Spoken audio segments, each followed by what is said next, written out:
before Hurricane Ida, we had 12 families living here.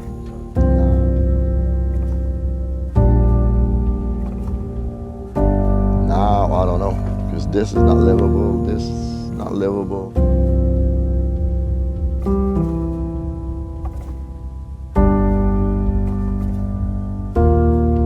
I guess time will tell what's going to happen, you know, if they might have to all take temporary homes.